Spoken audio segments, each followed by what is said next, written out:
မိတ်ဆွေတို့သိချင်ဘူးလားကြီးကန်းနဲ့ခင်ပုတ်ငှက်တွေကဘာလို့တကောင်နဲ့တကောင်ဒီလောက်တောင်ရန်ညိုးကြီးနေရတာလဲဆိုတာကိုပေါ့ဒါကရိုးရိုးလေးဖြစ်လာတဲ့ကိစ္စမဟုတ်ပဲကဘာဦးအစကလေးကစတင်ခဲ့တဲ့နက်နေတဲ့အကြောင်းရင်းတစ်ခုရှိနေပါတယ်အခုပြောပြမယ့်အကြောင်းအရာကတော့အဲ့ဒီရန်ညိုးတွေဘလို့စခဲ့တယ်လဲဆိုတဲ့စိတ်ဝင်စားစရာဇလန်းလေးတစ်ခုဖြစ်ပါတယ်ဒါဟာရိုးရှင်းတဲ့တရိษံပုံမြင်တစ်ခုထက်ပိုပြီးဘဝအတွက်လေးနက်တဲ့သင်ခန်းစာတွေပါဝင်နေပါတယ်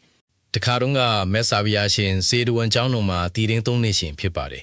ကြီးကန်းတွေကနေဘက်မှာခင်းပုံငါတွေကိုထိုးစိတ်ကြသလိုခင်ပုံတွေကလည်းညဘက်ဆိုရင်ကြီးကန်းတွေရဲ့ခေါင်းကိုဖြတ်ပြီးလက်စားချီလီရှိကြပါတယ်ဒီနေ့မှာတော့ရဟန်းတစ်ပါးဟာကျောင်းဝင်းထဲမှာကြီးကန်းကောင်းအများကြီးပြန့်ကျဲနေရကိုတွေ့ပြီးမြတ်စွာဘုရားကိုလျှောက်ထားခဲ့ပါတယ်အဲ့ဒီအခါမှာတော့မြတ်စွာဘုရားကဒီရန်ညိုးဟာအခုမှဖြစ်တာမဟုတ်ပဲကဘာဦးအစကတည်းကရှိခဲ့တာလို့မိန့်ကြပြီးအတိတ်ဇာတ်ကြောင်းကိုဟောကြားခဲ့ပါတယ်လွန်ခဲ့တဲ့ကဘာဦးအခါတုန်းကတတ္တဝါတွေဟာသူတို့အတွက်ခေါင်းဆောင်တွေကိုအတီးတီးရွေးချယ်ခဲ့ကြပါတယ်လူသားတွေကတီလာညက်ပြီးဆုံးတဲ့သူကိုမေးမြောက်ကြတယ်လို့ခြေလေးချောင်းတတ္တဝါတွေကလည်းချင်းတီကိုဘွေရနှဖြစ်တင်မြောက်ခဲ့ကြပါတယ်အဲ့ဒီလိုပဲငါးတွေကလည်းအာနန္ဒငါးကြီးကိုမေးမြောက်ခဲ့ကြပါတယ်ဒါပေမဲ့ငှက်တွေမှာတော့ခေါင်းဆောင်မရှိသေးတဲ့အတွက်သူတို့လည်းခေါင်းဆောင်တယောက်ရွေးချယ်ဖို့အတွက်စုဝေးတိုင်ပင်ခဲ့ကြပါတယ်ငှက်အပေါင်းစီဝေးကြပြီးသူတို့ထက်ကခင်းပုံငတ်ကိုဘရင်ဖြစ်တင်မြောက်ဖို့သဘောတူခဲ့ကြပါတယ်ခင်းပုံငတ်ဟာသူ့ရဲ့ရုပ်ရည်ကြောင့်ခေါင်းဆောင်ဖြစ်ရွေးချယ်ခံရဖို့အလားအလာရှိနေခဲ့တာမှာ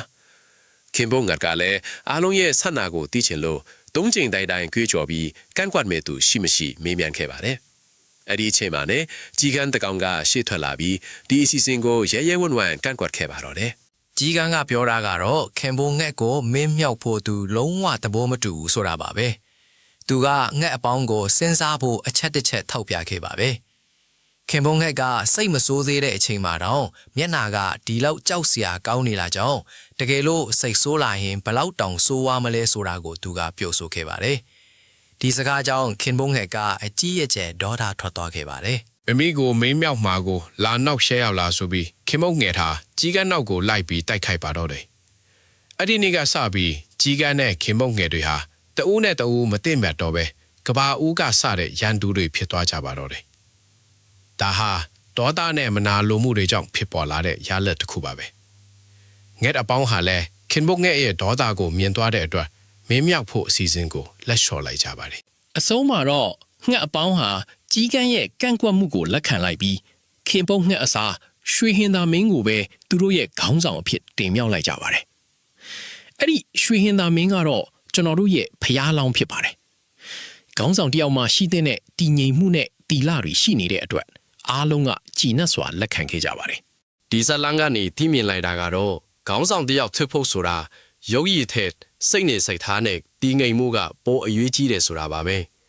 ဒေါသနောက်ကိုလိုက်မိရင်ရတဲ့ရထိုက်တဲ့အခွင့်အရေးတွေဆုံးရှုံးသွားတတ်တယ်ဆိုတာကိုတတိပြုသင်ပါတယ်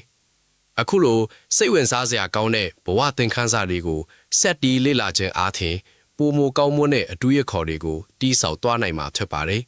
ဒါကြောင့်ကျွန်တော်တို့ရဲ့နောက်ထပ်အကြောင်းအရာတွေကိုလည်းစောင့်မျှော်ကြည့်ရှုဖို့ဖိတ်ခေါ်လိုက်ပါတယ်